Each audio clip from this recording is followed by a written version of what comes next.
Hi guys.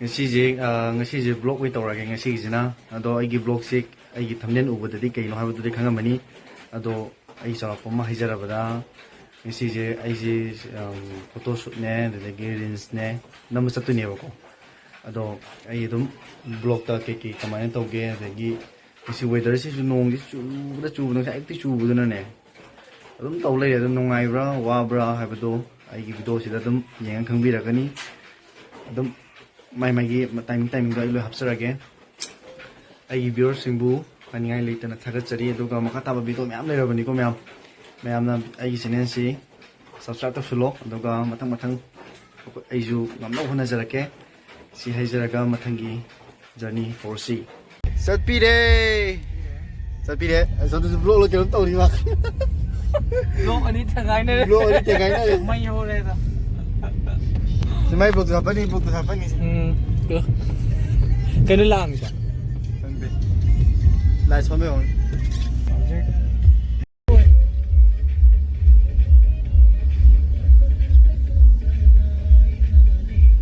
nó mới tới sự tính chất cái máy tàu kề nó mới tới sự tính chất bây giờ người tới gì cái em này được phết rồi thấy ta em thích ngoài ấy ta đấy chưa biết đâu akhoi shooting la bakanda sida kina kandi ni ma in magdaro khonji ये सिंह करते हैं oh acha gyan tari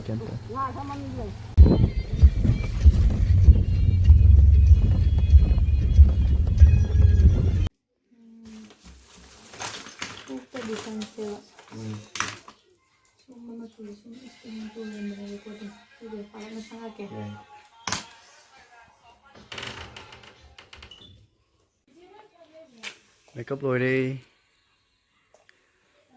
dress upload đây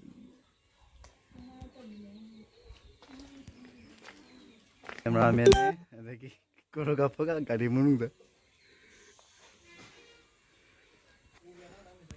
ude mami sami di we mathang amu ulage object hero dress up rồi đấy làm phải ra cái mai người sẽ outfit chứ hero cái xây mẹ làm gì cái đấy asina mom santhara diko cái đó tao ai chỉ sinh cả ba số tao về bộ sinh cả ba thế tao rất sinh này ba mà sinh lâu ninh mà lấy cái gì hay không mi pot lôi bagum bagi dum lâu ninh pot lôi về thì pin lên đi co nitin thao khela bani na adum mem sing tak yam taka warani cái mày phum rồi phi đáp cái này mai pu jaw ring thang khela bagi co đó xong rồi din su uri co wa su uri oi facility loi le ni sing hai sing facility le ni mà work su loi ấy mi le làm gì bỗng lôi chân mày mà mày lôi ngạc tới đây quay quay gì này home mà đã phăng cái ní cô mèo mà cái outfit chơi không mèo lấy cô ngay gì phải lấy em dressing em phải lấy color em cái gì sana vừa đôi rồi weather gì cái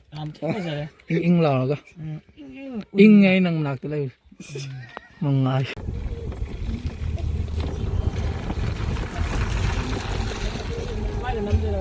menunggu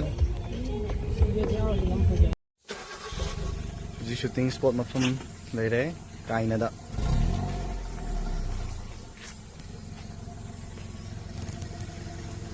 ito na lere menunggu lere dore mo dress up lo shale de camera pusale de camera anda camera pure sida ni nam dishina sige spot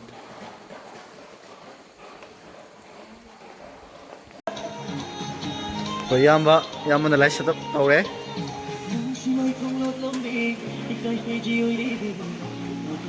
somdana heroni leire ron em diang ose choreographer Thomas B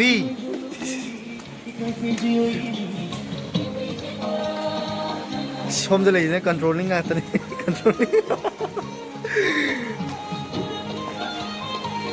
Masih kena light putar ya.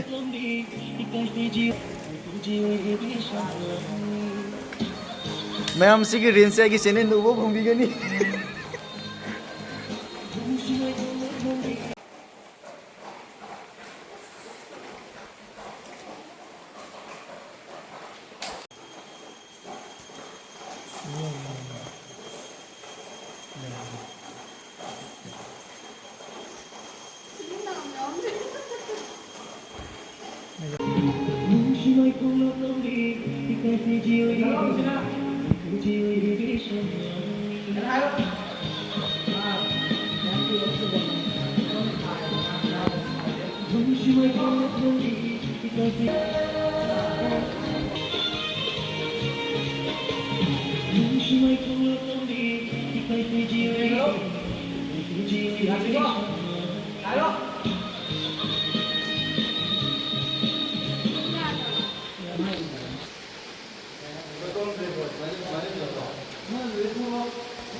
Lao gì không? Lao.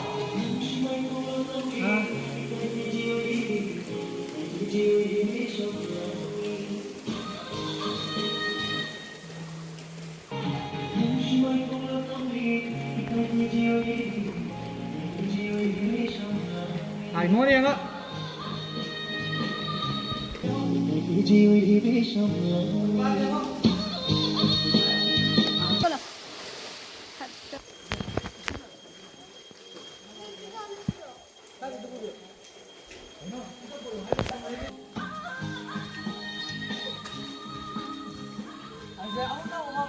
Dạ đây sao đâu? Được đó.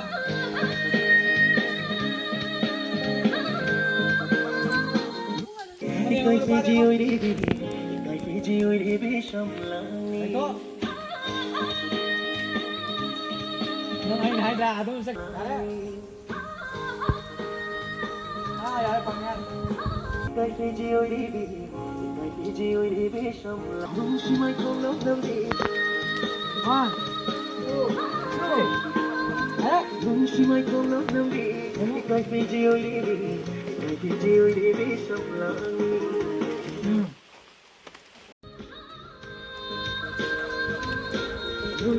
two, no.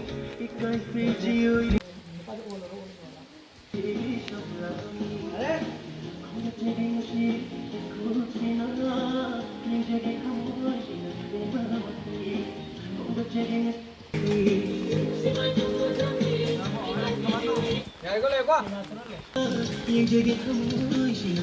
Đấy cô.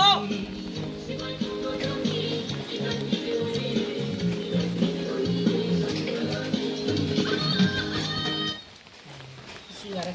Cái cô mau này. Giờ bắt đi nhìn. Em á.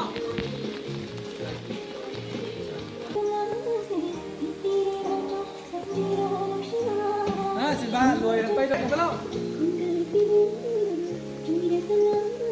Happy đi nào chú. Làm gì đã nung xin đấy.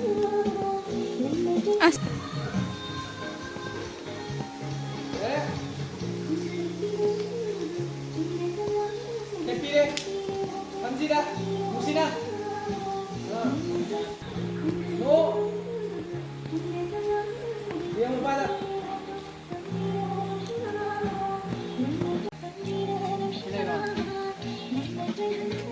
Bika thoma sa tin tubo ama tu.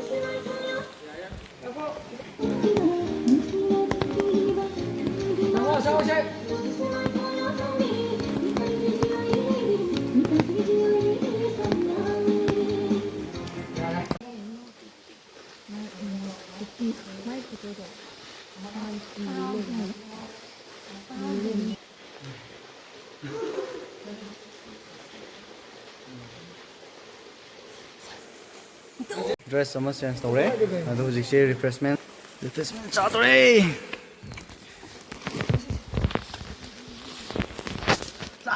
ꯆꯥꯗꯣꯔꯦ ꯍꯥꯏ ꯍꯧꯖꯤꯛ ꯆꯥꯕꯤ ꯊꯛꯄꯒꯤ ꯃꯇꯝ ꯑꯃꯨꯛ ꯌꯧꯔꯦ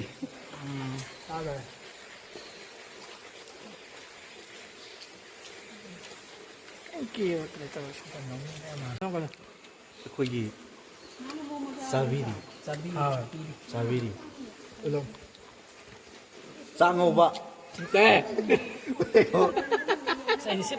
ꯇꯣ ꯃꯣꯏꯅꯅꯦ shooting ꯇꯧꯔꯒ ꯆꯥꯛ ꯉꯧꯕ ꯄꯤꯌꯦꯕꯀꯣ ꯆꯥꯛꯀ ꯌꯦꯟꯒ ꯉꯧꯕꯗꯣ ꯆꯥꯛꯂ ꯌꯦꯜꯂ ꯀꯩꯅꯣ ꯃꯆꯨ ꯑꯃ ꯊꯛꯑꯦꯕ ꯃꯣꯏꯅ ꯀꯩꯅꯣ ꯑꯉꯥꯡꯕꯤꯒ ꯍꯥꯞꯄꯤꯅꯤ ꯆꯥꯛꯀ ꯌꯦꯟꯒ ꯉꯧꯕꯗꯣ ꯑꯕꯤꯒ ꯉꯧꯕꯒꯤꯅꯤ ꯑꯗꯒꯤ ꯑꯆꯥꯔꯒ ꯍꯥꯞꯄꯛꯑꯦ ꯃꯣꯏꯗꯤ ꯌꯥꯝꯅ ꯇꯨ ꯃꯣꯏ ꯆꯥꯛ ꯉꯧꯋꯤ ꯑꯩ ꯍꯥꯟꯅ ꯌꯨꯝꯗ ꯇꯦꯁ ꯇꯧꯕ ꯌꯥꯗꯦꯕ ꯁꯤ ꯆꯥꯛꯁꯦ ꯁꯨꯃꯥꯏꯅ ꯇꯧꯔꯗꯦꯕ ꯃꯣꯏ ꯌꯦꯟꯗꯣ ꯕꯣꯝꯕꯣꯛ ꯍꯥꯏꯕꯗ ꯌꯥꯎꯕꯒꯤ ꯈꯪꯗꯦ ꯃꯆꯦꯠ ꯍꯥꯎꯋꯦ ꯋꯥꯕ꯭ꯔꯥ ꯀꯃꯥꯏꯅ ꯇꯧꯒꯦ ꯋꯥꯗꯦ ꯅꯣꯡ ꯆꯨꯕꯗꯤ ꯌꯥꯝ ꯄꯤꯕ꯭ꯔꯥ ꯆꯨꯕ ꯂꯩꯁꯥ ꯀꯌꯥ ꯁꯣꯝꯗ ꯂꯨꯛ ꯍꯥꯕꯤꯔꯤ ꯁꯣꯔꯤ ꯂꯨꯛ ꯍꯥꯕ ꯅꯠꯇꯦ ꯅꯝꯕꯗ ꯑꯩ ꯌꯥꯎꯋꯦ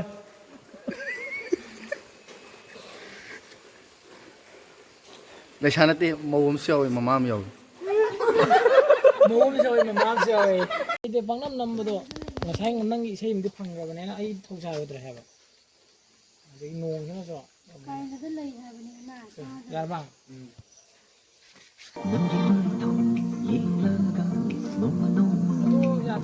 ꯁꯦꯝꯃꯟꯕ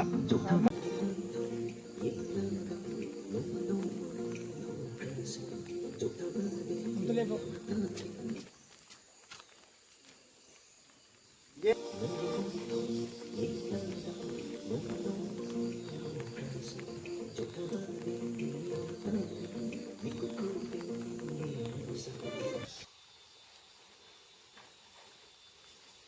ꯌꯥꯔꯦ ꯑꯁ ꯂꯥꯛꯆꯣ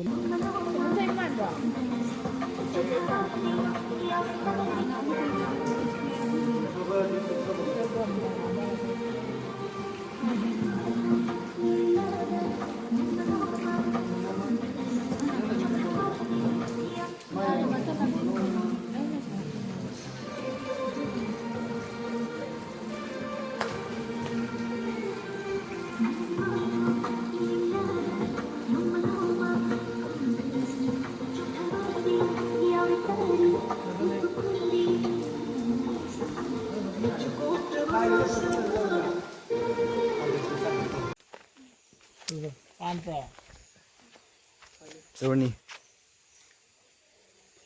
ꯁꯨꯇꯤꯡ ꯋꯥꯕ꯭ꯔꯣ ꯋꯥꯗꯦ ꯅꯨꯡꯉꯥꯏꯌꯦ ꯅꯪ ꯁꯨꯇꯤꯡ ꯋꯥꯕ꯭ꯔꯣ ꯅꯨꯡꯉꯥꯏꯌꯦ ꯁꯨꯇꯤꯡ ꯋꯥ ꯅꯨꯡꯉꯥꯏꯌꯦ ꯅꯨꯡꯉꯥꯏꯌꯦ ꯅꯣꯡ